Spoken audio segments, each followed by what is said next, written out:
Halo, saya David, saya adalah seorang WordPress developer. Sehari-hari saya bekerja sebagai senior web engineer di 10up, agency WordPress untuk enterprise. Di video ini saya ingin menjelaskan tentang setup WordPress yang saya gunakan di restostudio.com. Jadi ini website yang belum jadi ya, jadi masih tahap development. Jadi di sini saya akan menjelaskan tentang setup yang saya gunakan seperti apa.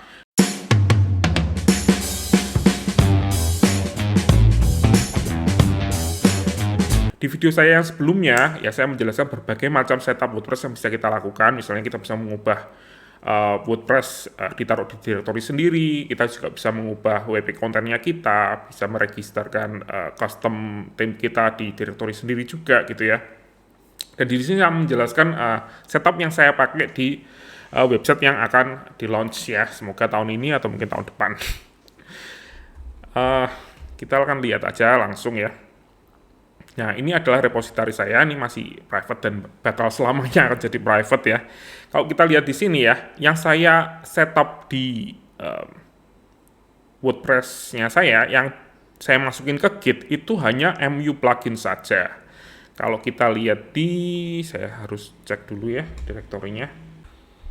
Nah, bisa dilihat di sini ya. Ini gambarnya terlalu kecil ya, tapi ini ada MU plugin. Jadi MU plugins yang ini yang saya masukin ke Git repository sini. Jadi tidak semua WP konten. Jadi untuk standarnya yang banyak dilakukan oleh orang-orang itu semuanya yang ada di WP konten biasanya dimasukin ke GitHub atau ke Git ya, Git repository, version control. Kalau enggak bahkan semuanya ya sekaligus WordPress-nya dan lain sebagainya dimasukin ke Git repository juga. Tapi saya setupnya sedikit berbeda. Ini setup pribadi saya suka semua custom code itu masukin ke WP plugin MU plugin semua. Jadi kita cuman version control itu saja. Nah, caranya kalau lihat di presentasi ya, bukan presentasi ya, video saya yang sebelumnya saya juga menjelaskan tentang caranya untuk meregister theme.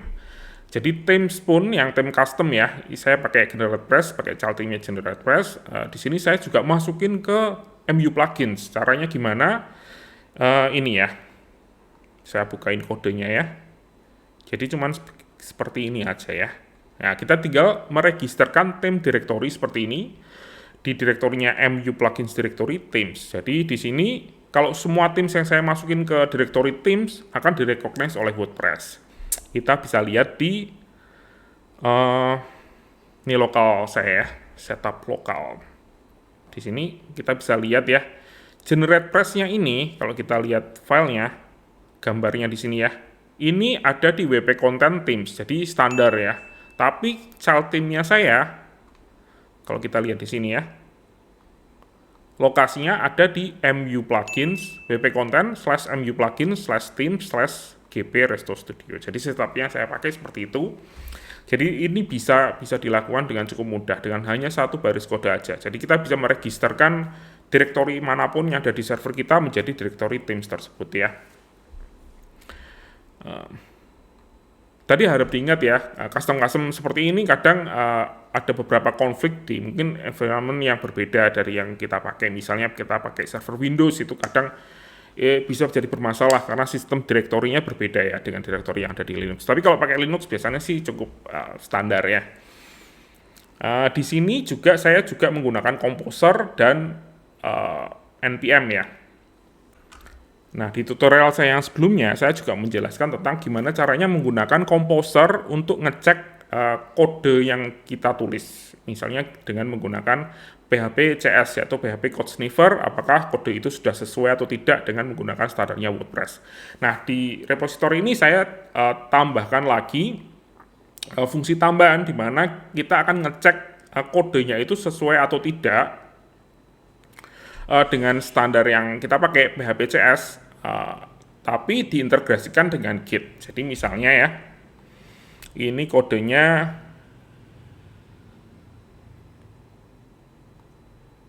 kita tambahkan, misalnya kita edit dulu ya.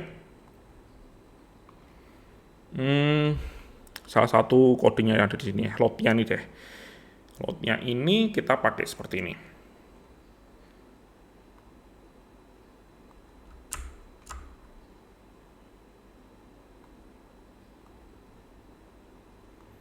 Nah, ini kita hapus package-nya karena di WordPress itu mewajibkan kita pakai package di header ya. Kita hapus, terus kita coba commit ya.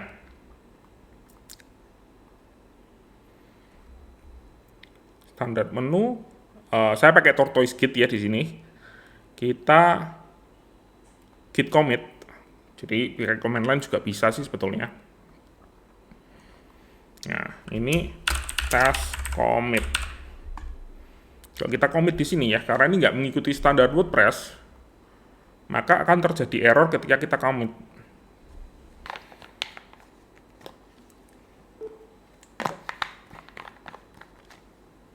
Nah, bisa dilihat di sini ya. Setelah kita melakukan commit, ini ada satu error di sini. Jadi kita nggak bisa commit kalau kodenya nggak sesuai dengan code standar yang kita pakai. Nah, jadi ini adalah salah satu setup yang bisa dibilang cukup wajib ya kalau kita mau membuat WordPress secara profesional. Kita harus ada setup seperti ini. Kita close saja, kita cancel, karena ini nggak diperlukan sih sebetulnya. Nah, kalau ada yang belum tahu tentang cara setupnya mengintegrasikan code sniffer di Git Action, misalnya di Git Commit, bisa tulis di komentar yang nanti saya akan bikin video khusus untuk ini. Nah, setup yang lain yang saya setup juga di sini di restostudio.com adalah setup untuk deployment. Jadi kalau kita itu bikin website kita sendiri kan ada banyak sekali kode custom di situ. Tentunya setiap kali kita bikin di lokalnya kita harus deploy atau kita harus update websitenya di staging kita dan juga website yang ada di production kita. Dan ini memakan waktu ya sebenarnya ya. Kalau kita mau upload secara manual ya kita harus buka FTP client, kita harus ngupload filenya ke situ dan lain sebagainya, atau kita bikin zip filenya terus kita ngupdate dengan menggunakan WordPress admin misalnya. Itu cara yang kurang bagus sebenarnya. Cara yang paling mudah adalah dengan menggunakan CI/CD. Jadi CI/CD itu adalah continuous integration dan continuous deployment atau continuous delivery ya. Saya akan tunjukin deh ya prosesnya seperti apa di sini. Jadi ini di Git-nya saya itu ada satu direktori namanya staging ya. Nah, di mana kalau kodenya kita update di sini, dia akan otomatis ngupdate di servernya saya yang ada di staging. Saya sudah bikin satu server sendiri namanya staging resto ya. Nah, ini ada satu kode, satu branch yang sebenarnya belum siap, tapi belum saya deploy ke staging. Nah, kalau kita lihat di lokalnya kita, di websitenya saya yang ada di lokal, ya ini saya sudah bikin ini ya, dashboard untuk update data diri. Saya tambahkan set password baru ya. Kalau yang di stagingnya saya belum ada ya ini ya. Ini belum ada password, masih field kosongan dan ada dummy ini ya, dummy kontennya ada di atas ini saya hapus sudah karena desainnya akan jadi berbeda ya daripada yang ini. Caranya mudah sekali. Kita masuk ke MU plugins lagi, kita switch dulu ya. Git, terus kita switch atau check out ke branch staging. Saya tunjukin aja. Kalau mau pakai command line juga bisa. Lebih baik malah ya. Ini ya, command-nya dipakai ini ya, git check out staging gitu dong. Terus kita merge aja feature branch-nya kita, yaitu dashboard profile edit, kita merge.